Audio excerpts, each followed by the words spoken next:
students, this is Barkha Gaur from Shiv Jyoti Educational Group Kota. How are you students? I hope you all are doing well at your places. So students, this video session we are going to take chapter 10 of your biology, that is microbes in human welfare.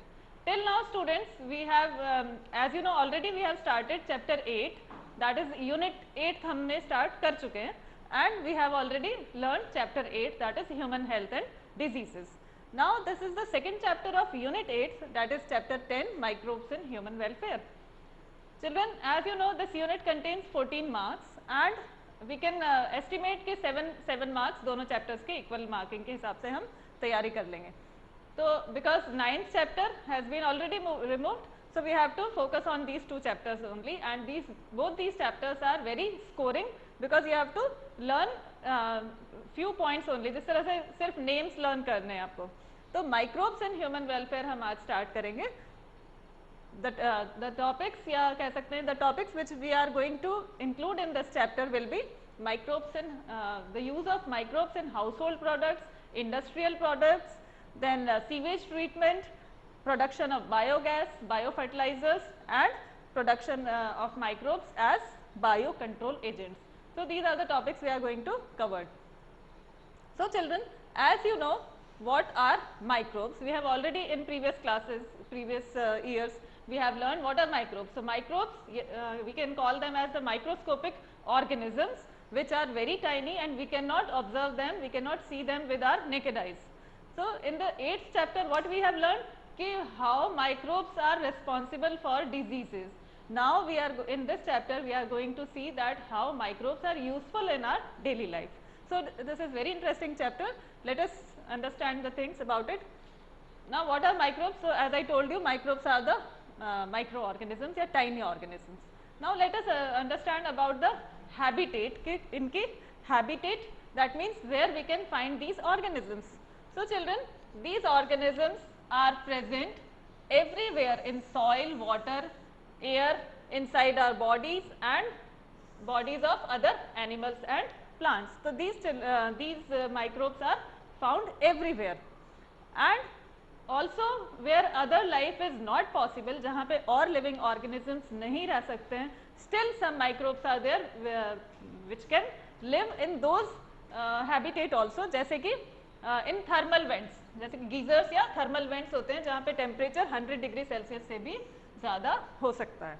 ठीक है, ऐसे ही snow में भी ये organisms रह सकते हैं and these are found in the snow, soil, etc.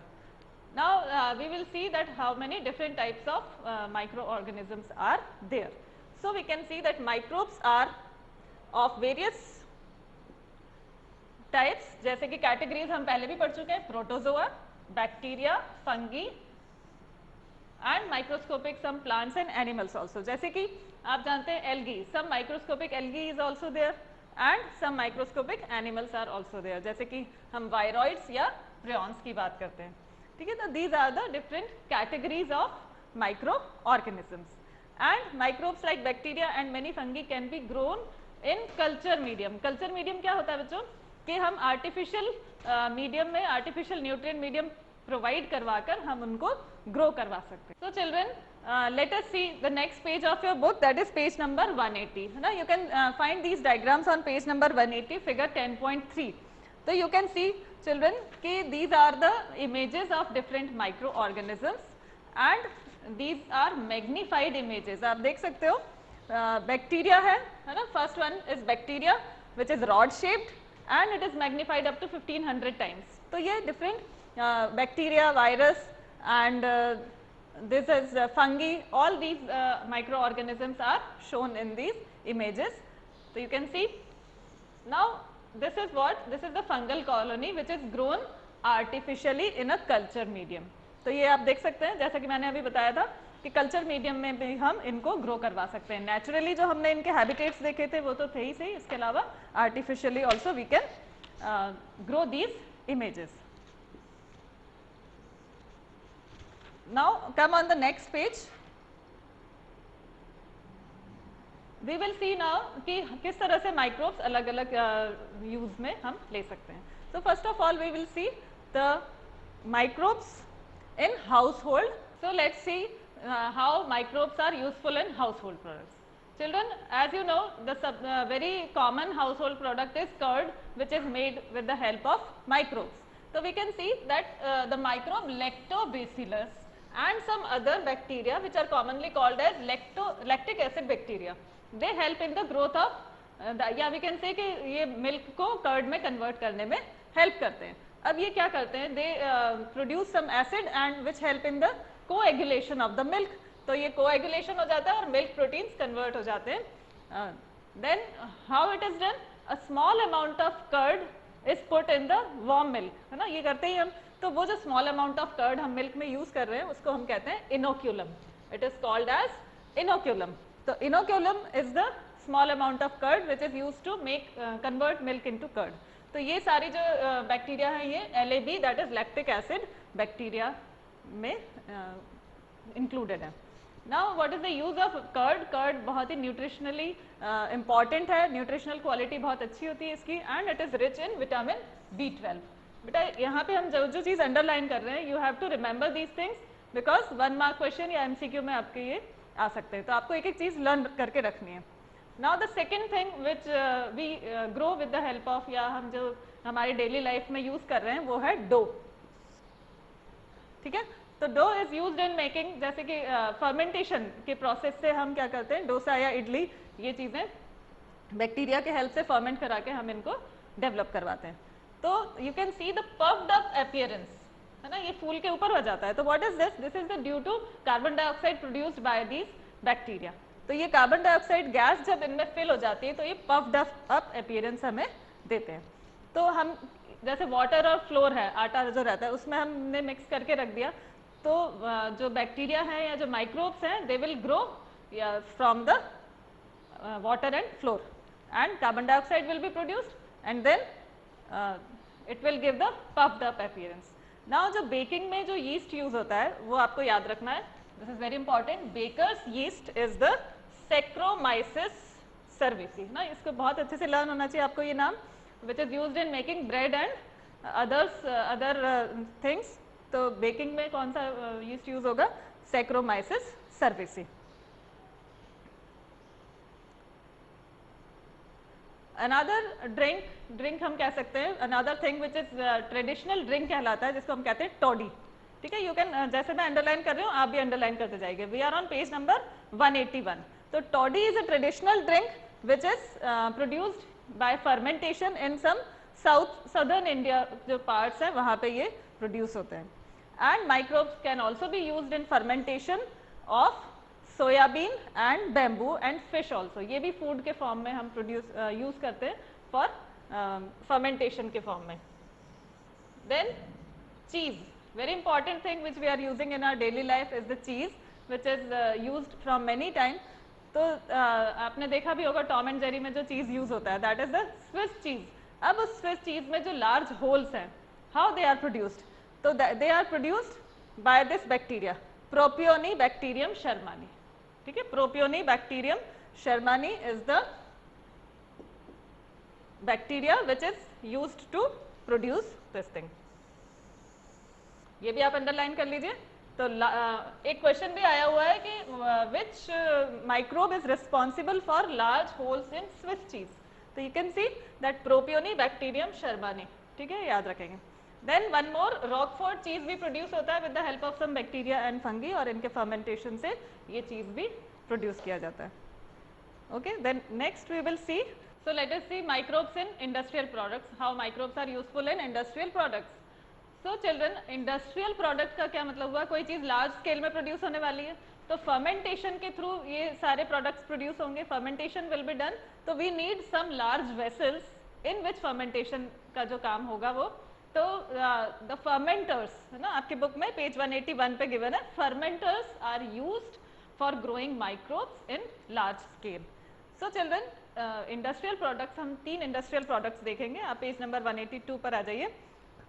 fermented beverages, antibiotics and chemicals, enzymes and bioactive molecules. So we will discuss these things. सबसे पहले हम लेते हैं fermented beverages. So चलो, अभी हमने देखा था बेकर्स यीस्ट में कौन से माइक्रोब यूज हुआ था, Saccharomyces cerevisiae. So that the same microbe will be used here also, Saccharomyces cerevisiae. यही है, बेकर्स यीस्ट भी यही है और ब्रूअर्स यीस्ट भी यही है. अभी मैंने आपको फर्मेंटर समझाए, आप स्क्रीन पे देख सकते हैं आपकी बुक में भी कि these are the large fermenters used to grow microbes. अब देखिए जो बेवरेजेस है, wine, beer, whisky, brandy and rum, these are the beverages which are produced on large scale and the bacteria which is used is Saccharomyces cerevisiae, जो कि bread making में भी है. तो ये ब्रूअर्स यीस्ट कहेंगे हम कब, जब ये बेवरेजेस के लिए यूज हो रहा है, एंड बेकर्स यीस्ट जब हम बेकिंग में काम में लेंगे. नाउ सी, इथेनॉल प्रोड्यूस होता है बाय फर्मेंटेशन. ठीक है, ethanol is the pure alcohol with the help of yeast. Now depending upon the type of raw material and used for fermentation and type of processing. अब यहाँ पे सबसे important चीज़ याद रखनी है कि distillation, ठीक है, with या without distillation से आपको ये ध्यान रखना है कि with distillation कौन से drinks तैयार हो रहे हैं and without distillation कौन से हैं. तो different types of alcoholic drinks are obtained, जैसे कि wine and beer are produced without distillation. ठीक है, मार्क कर लीजिए इसको. And whereas whiskey, brandy and rum are produced by distillation. ठीक है, तो ये भी आपको ध्यान रखना है. Then antibiotics. ठीक है, एंटीबायोटिक्स के लिए हमें कौन से माइक्रोब्स काम में आते हैं हम ये देख लेते हैं. Antibiotics produced by microbes are, मतलब बहुत ज़रूरी है. एंटीबायोटिक्स क्या है actually? Antibiotics are the medicines which are working against the life of microbes, जो माइक्रोब्स के लिए तो हार्मफुल है but they are useful for us. तो हम कह सकते हैं for microbes it is working against and for us it is working for our life. So let us see how it is useful in making antibiotics. तो आपने सबसे पहले antibiotics में पेनिसिलिन का नाम सुना होगा. तो penicillin is the first antibiotic which was produced. आपको साइंटिस्ट का नाम भी याद होगा, अलेक्जेंडर फ्लेमिंग. तो अलेक्जेंडर फ्लेमिंग ने फर्स्ट पेनिसिलिन से फर्स्ट एंटीबायोटिक बनाई थी. ठीक है, वाइल वर्किंग ऑन, अब ये एक्सीडेंटल था, ये एक्सीडेंटल डिस्कवरी थी when he was working on staphylococci bacteria. तो उसने क्या देखा कि अनवॉश्ड कल्चर प्लेट में he saw that around which staphylococci could not grow. कुछ ऐसी जगह उसने देखी जहाँ पे स्टेफाइलोकोकस बैक्टीरिया ग्रो नहीं हो पा रहा था. ठीक है, he found that it was due to the chemical produced by penicillin. तो पेनिसिलिन जहाँ पे था वहाँ पे स्टेफाइलोकोकस बैक्टीरिया प्रोड्यूस नहीं हो पा रहा था. और जो फंगी वो थी पेनिसिलियम नोटेटम, इससे पेनिसिलिन तैयार होता है. ठीक है, नाउ ये जो डिस्कवरी हुई इनकी, इन्होंने जो एंटीबायोटिक प्रोड्यूस किया, it was used in second world war बहुत ज़्यादा. और इसी के लिए Fleming, Chain and Florey, they were awarded the Nobel prize in 1945 for this discovery. तो ये हुआ हमारा एंटीबायोटिक्स के बारे में. तो अभी अगर आप आज देखें तो there are a number of antibiotics which are produced हमारे डेली उसमें, या हम जब भी डॉक्टर के पास जाते हैं तो एंटीबायोटिक्स वो ज़रूर देते हैं. ठीक है, तो एंटीबायोटिक्स जैसे for example for different diseases, कौन कौन सी डिजीजेस हैं, जैसे ये plague, whooping cough, diphtheria and leprosy, and there are n number of diseases for which antibiotics has been produced. तो antibiotics are very useful for us. अब देखिए हम second next जो इंडस्ट्रियल प्रोडक्ट्स हैं वो है chemicals, enzyme and other bioactive molecules. Children ये topic को आप मार्क कर लीजिए, ये बहुत इंपॉर्टेंट है, इनमें से एक ना एक क्वेश्चन जरूर बनता है. Now let us see that how they are produced. Chemicals में क्या देखते हैं हम, देखिए सबसे पहले जैसे जो हम डेली लाइफ में कई केमिकल्स यूज करते हैं, जैसे कि सिट्रिक एसिड, एसिटिक एसिड, ठीक है, butyric acid, lactic acid, these are used in our daily life. तो ये एसिड कमर्शियली कैसे प्रोड्यूस होते हैं, ठीक है. तो we have to mark the micro organisms which are important for their commercial production. तो आप मार्क कर लीजिए, जैसे कि सबसे पहले Aspergillus niger is used for production of citric acid. ठीक है, आप इसको टेबुलर फॉर्म में भी बना के लर्न कर सकते हैं, that will be more better. Second है Acetobacter aceti which produces acetic acid. ठीक है. Third is Clostridium butylicum This is the bacterium which help in the production of butyric acid. Then lactobacillus for the production of lactic acid. तो ये 4 आप table बना के इनको learn कर लीजिएगा. अब हम आगे चीज चलते हैं. यीस्ट, ठीक है, यीस्ट जिसको नाम है Saccharomyces cerevisiae is used for the commercial production of ethanol. ये हम पहले ही पढ़ चुके हैं. Then microbes are used in the production of enzyme also. अब हम देखेंगे कौन कौन से एंजाइम्स माइक्रोब्स की हेल्प से प्रोड्यूस हो रहे हैं. तो सबसे पहले लाइपेज, ठीक है, इसको आप नंबर 1 हमारा हो गया lipase, which is used in the जो हमारे सोप्स हैं या डिटर्जेंट्स हैं इनमें यूज होता है for removing oily stains from the laundry. ठीक है, कपड़ों में से ऑयली स्टेन को रिमूव करने के लिए ये यूज होते हैं. कहाँ पे? इन डिटर्जेंट. डिटर्जेंट बनाते टाइम ये लाइपेज एंजाइम काम में लेते हैं. सेकंड, जैसे आपने देखा होगा जब आप जूस बाजार का पैक्ड जूस लेके आते हैं फ्रूटी वगैरह, तो वो बिल्कुल उसमें बिल्कुल भी फाइबर नहीं होता है. ठीक है, तो वो फाइबर वगैरह डाइजेस्ट कर देते हैं. कैसे डाइजेस्ट हो जाते हैं और वो कैसे बिल्कुल क्लियर जूस हमें कैसे मिलता है? तो that is with the help of pectinase and proteases. ये पैक्टिनेज और प्रोटीजेज, पैक्टिनेज से क्या है, फाइबर जो कार्बोहाइड्रेट है ये डाइजेस्ट हो जाते हैं एंड प्रोटीज से प्रोटीन जो पार्ट है वो डाइजेस्ट हो जाएगा. तो we will get the clear bottle juice के लिए. ठीक है, तो because the bottle juices are clarified by these enzymes. तो ये भी कमर्शियली प्रोड्यूस होते हैं enzymes. Then streptokinase is another enzyme, है ना, ये हो गया अपना second. And third is the streptokinase which is used by the मतलब which is produced by the bacterium Streptococcus. तो स्ट्रेप्टोकोकस माइक्रोब है जिससे स्ट्रेप्टोकाइनेज हम प्रोड्यूस कर रहे हैं and it is very important in the medical field. कैसे? It is modified by genetic engineering and it is used as clot buster. इसको clot buster के फॉर्म में हम यूज करते हैं. Is produced by Streptococcus and it is used for removing clots from the blood vessels. जैसे जो heart patients होते हैं उनके अंदर से क्लॉट्स को रिमूव करने के लिए ये काम में आता है. ठीक है, another bioactive molecule is cyclosporin A. cyclosporin A, अब हम बायोएक्टिव मॉलिक्यूल की बात कर रहे हैं, cyclosporin A की. तो देखिए cyclosporin A which is used as an immunosuppressive agent. अब immunosuppressive agent क्या होते हैं? जैसे हमने कोई चीज़ ट्रांसप्लांट करवाई है अगर हमारी बॉडी में, तो हमारा इम्यून सिस्टम क्या है, उसको एक्सेप्ट नहीं करता है और हमारा इम्यून सिस्टम उसको रिजेक्ट करने की कोशिश करेगा. तो हमारे इम्यून सिस्टम को सप्रेस करने के लिए इम्यूनोसप्रेसिव एजेंट यूज होते हैं.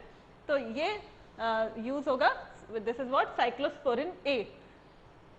तो immunosuppressive agent in organ transplantation is produced by, अब इसको भी अंडरलाइन कर लीजिए, ट्राइकोडर्मा पॉलिस्पोरम. तो Trichoderma polysporum is the microbe by which cyclosporin A is produced. Use हमने देख लिया अभी. नेक्स्ट देखिए statins. Statins produced by the yeast Monascus purpureus. ठीक है, यीस्ट कौन सा है? Monascus purpureus and it is used for lowering the blood cholesterol.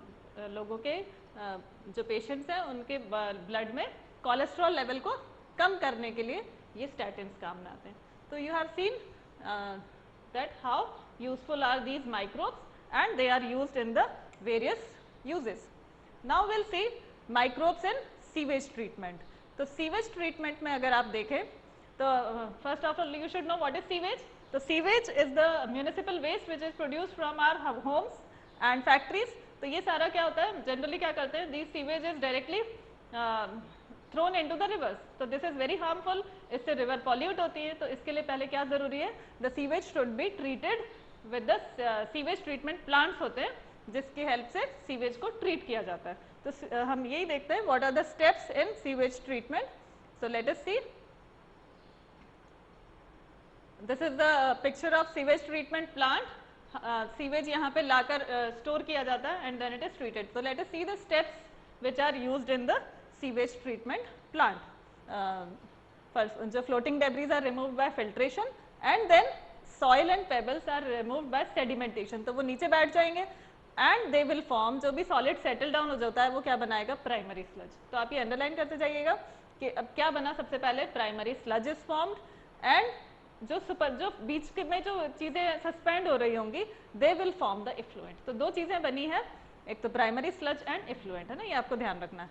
Now effluent को हम आगे भेजेंगे, effluent from the primary settling tank is sent for the secondary treatment.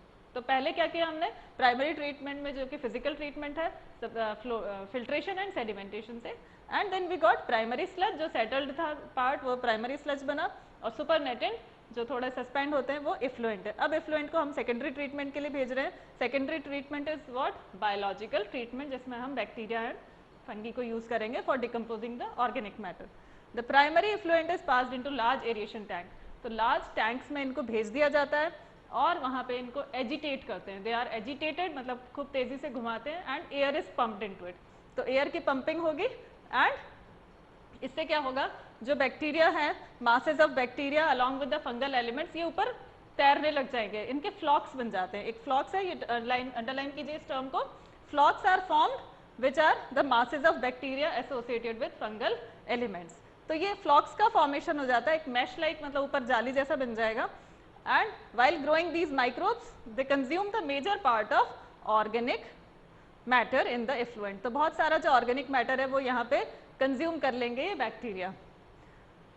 Now the major part of the organic matter ये सारा consume हो गया। Now अब हम एक बहुत इंपॉर्टेंट टर्म है, मार्क कर लीजिए, BOD। BOD बॉड क्या होता है, तो बायोलॉजिकल ऑक्सीजन डिमांड। तो इसमें ये BOD कम होती जाएगी as we use the primary treatment. हम प्राइमरी ट्रीटमेंट जैसे जैसे चलाएंगे तो क्या होगा, biological oxygen demand will be reduced. Biological oxygen demand के ऊपर से क्वेश्चन भी आता है, जैसे कि आप नोट कर सकते हैं, mention the information that health workers receive या derive by measuring the BOD। तो BOD को मेजर करके ये पता लगाया जा सकता है कि कितना वाटर पॉल्यूटेड है। BOD जितना कम होगा that means water is less polluted. Okay, तो BOD या biological oxygen demand of the effluent, it refers to the, ये अंडरलाइन कर लीजिए, it refers to the amount of oxygen that would be consumed if all the organic matter in 1 litre of water were oxidised by the bacteria. अब क्या होगा, BOD तो reduced हो गया, ये भी मार्क कर लीजिए। BOD test measures the rate of uptake of oxygen by micro organisms in a sample of water. So we can say the BOD is the measure of organic matter present in the water। ठीक है, तो BOD हमको water की pollution की condition को बताता है। The greater the BOD of waste water, more is its polluting potential। Clear? अब आगे देखिए क्या होता है, ये तो हमने क्या लिए थे, एरोबिक बैक्टीरिया यूज किए थे अभी। ठीक है, once the BOD of sewage or waste water is reduced significantly, means BOD जैसे जैसे कम होता जाएगा, नाउ अब हम इफ्लुएंट को सेटलिंग टैंक्स में भेजेंगे। ठीक है, एंड बैक्टीरियल फ्लॉक्स को सेटल डाउन होने देंगे। अब ये जो है सेडिमेंट, इसको हम कहते हैं एक्टिवेटेड स्लज। ठीक है, ये आप मार्क कर लीजिए, एक्टिवेटेड स्लज। तो एक्टिवेटेड स्लज की बात करते हैं। व्हाट इज एक्टिवेटेड स्लज, जो कि अभी BOD रिड्यूस होने के बाद जो हमें सेडिमेंट मिला है, that is activated sludge. A small part of, इसका थोड़ा सा पार्ट वापस पीछे भेज दिया जाता है ताकि जो अगला जो सीवेज वाटर आएगा तो उसकी डिकम्पोजिशन में काम आएगा। ठीक है, उसको हम इनोक्यूलम कह सकते हैं। तो the remaining major part of the sludge is pumped into large tanks which is called anaerobic sludge digester. अब यहाँ पे जो हमने स्लज को पंप कर दिया है आगे लार्ज टैंक में, now it is known as, क्योंकि यहाँ पे एनएरोबिक बैक्टीरिया एंड फंगी से डाइजेशन करवाएंगे हम, डिकम्पोजिशन करवाएंगे। तो these other kind of bacteria which grow anaerobically digest the bacteria and the fungi of the sludge। तो अब यहाँ पे और डिकम्पोजिशन हो जाएगा। नाउ अब ये बहुत इंपॉर्टेंट चीज बताने वाली हूँ मैं आपको, during this digestion bacteria produce a mixture of gas. अब वो गैस क्या कहलाती है, बायोगैस। ठीक है, यहाँ पे क्या प्रोडक्शन होने वाला है, बायोगैस का। तो mixture of gases such as methane, hydrogen and sulphide and carbon dioxide. ठीक है, hydrogen sulphide, methane and carbon dioxide, जो कि इन तीनों से मिलकर क्या बनता है, बायोगैस। तो these gases form biogas which can be used as the source of energy, है ना, इससे कुकिंग के लिए या लैम्प्स वगैरह जलाने के लिए हम इसको यूज कर सकते हैं। Now the effluent from the secondary treatment plant is generally released in natural water bodies. अब ये क्या है, पूरा ट्रीटमेंट हो चुका है and these will be sent into the natural bodies, natural water bodies, so that they are not, it is not now harmful for any of the aquatic life. So, children, these were the topics which I wanted to cover in this link. The remaining topics we will cover in the next link. I hope you have understood. Okay, so go through it. Take care. Goodbye.